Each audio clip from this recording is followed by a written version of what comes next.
नमस्कार, मी अर्चनाच रेसिपीज मध्ये आपलं मनापासून स्वागत। आज आपण बनवणार आहोत उपवासाचा मेदूवडा आणि त्यासोबत शेंगदाण्याची आमटी। साबुदाण्याची खिचडी खाऊन कंटाळा येतो, मग उपवास नको वाटतो, पण ही उपवासासाठी ही रेसिपी ना एकदम परफेक्ट आहे। वडे आणि आमटी इतकी जबरदस्त होते ना चवीला, तर बस कधी। त्यासाठी परफेक्ट रेसिपी बनवायची तर व्हिडिओ शेवटपर्यंत बघा। आवडल्यास लाईक, कमेंट, शेअर करा आणि चॅनलवरती नवीन असाल तर चॅनलला सबस्क्राइब करा आणि फॉलो करा। सुरुवात करूया। 2 वाटीनं वरई घेतली। आमच्याकडे ना वरईला भगर म्हणता बरं का, तर त्यासाठी रेसिपी मध्ये ना माझा सारखं भगर हा शब्द येईल। सुरुवातीला 1 वाटी भगर टाकली। आता त्यात ना अर्धी वाटी साबुदाणा घेतला, मग त्यातला थोडासा साबुदाणा टाकायचा आणि एकदा मिक्सरला बारीक करून घ्यायचं। हे बघा, अशा पद्धतीचं बारीक करून घ्यायचं। एका ताटात काढून घ्यायचं आणि उरलेली भगर आणि परत साबुदाणा आहे ना, तो असाच मिक्सरला बारीक करून घ्यायचा। जे साबुदाणा आणि भगर दळायला टाकली होती ते सुद्धा दळून झालं, ते पण ताटात काढून घेऊ। आता भगर शिजायला टाकू। ज्या वाटीने आपण भगर मोजून घेतली ना, त्याच वाटीने 4 वाटी पाणी टाकायचं।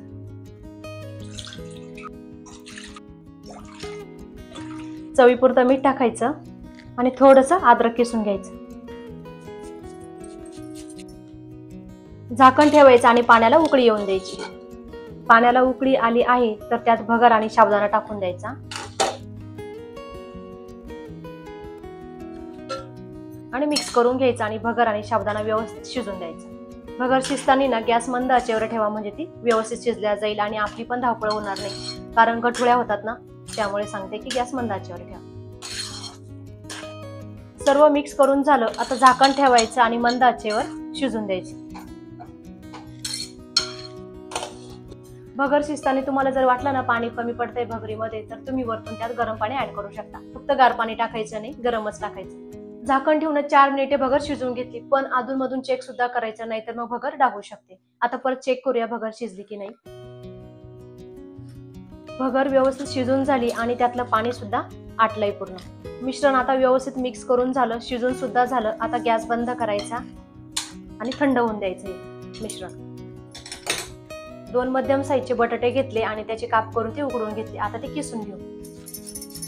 तर वड्यासाठी मिश्रण तयार करायचे आपल्याला, तर असं एक करून घ्यायचं मिश्रण थंड होईपर्यंत। बटाटे किसून झाले। आता त्यात ना अर्धी वाटी शेंगदाण्याची भरड टाकायची। हे शेंगदाणे भाजलेले आहे बरं का।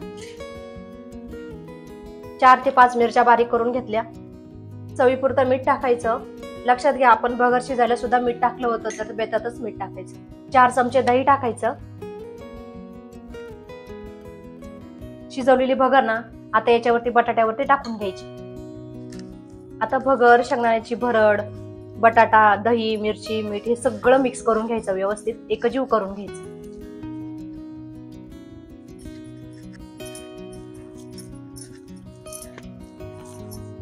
दही का टाकायचं माहितीये का? वड्याला मस्त अशी चव येते आणि वडा तळल्यानंतर ना आतमधून मऊसर होतो आणि बाहेरून कुरकुरीत होतो, तर त्यासाठी दही घालायचं।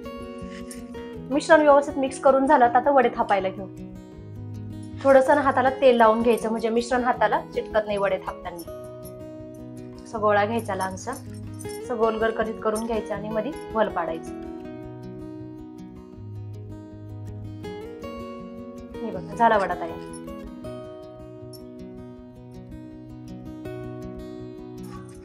वडे नाही छोटेच करायचे, जास्त खूप मोठे करायचे नाही, नाहीतर मग ते आतमधून व्यवस्थित तळल्या जात नाही। हे बघ, एवढ्या आकाराचे करायचे। अर्ध्या पिठाचे ना वडे करून झाले आणि अर्ध पीठ बाकी आहे। आता हे वडे झाले ना, तर सुरुवातीला तळून घेऊ। गॅस मध्यम आचेवर करून तेल गरम करायचं। तेल ना जास्त गरमही नको आणि जास्त गार सुद्धा नको। सगळ्यात महत्वाची टीप, तेल जास्त गरम होऊन देऊ नका, नाहीतर वडे लवकर तळल्या जातात, आतमधून कच्चे राहतात। तर त्यासाठी तेल हे मध्यम आचेवरच गरम करायचं।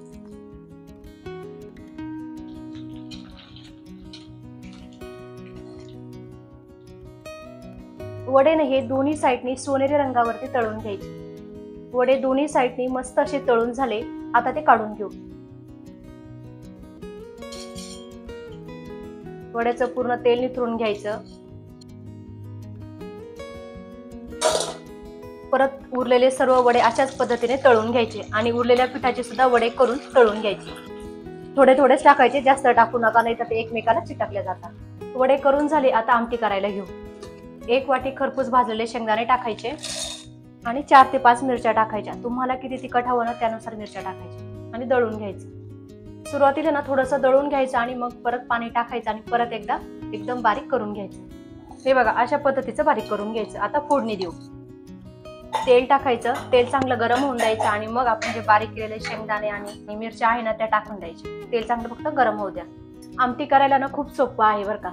शेंगदाणे टाकायचे भाजलेले आणि मिरच्या टाकायच्या. तुम्हाला किती तिखट हवं त्यानुसार मिरच्या टाकायच्या. आता तुमच्याकडे उपवासाला जर जिरे चालत असतील ना तर जिरे वापरू शकता तुम्ही. तेल चांगलं गरम झालं आहे तर त्यात बारीक केलेलं मिश्रण टाकायचं आणि आमटी तुम्हाला किती पातळ हवी ना त्यानुसार पाणी टाकायचं. गॅस मंद आचेवर करायचा आणि आमटीला उकळी येऊन द्यायची. चवीपुरतं मीठ टाकायचं आणि परत एकदा व्यवस्थित मिसळून घ्यायचं. मी मगाशी सांगितलं तुमच्याकडे जर जिरे चालत असतील ना तर उपवासाला ते सुद्धा टाकू शकता किंवा कोथिंबीर सुद्धा चालत असेल ते सुद्धा वापरू शकता तुम्ही. आता मी ना उपवासाचे खूप सारे व्हिडिओ चॅनलला अपलोड केले आहेत तर ते सुद्धा नक्की बघा तुम्ही. आमटीला मस्त अशी उकळी आली आहे तर गॅस बंद करायचा आणि कुरकुरीत वडे आणि झणझणीत आमटी खाण्याचा आनंद घ्यायचा.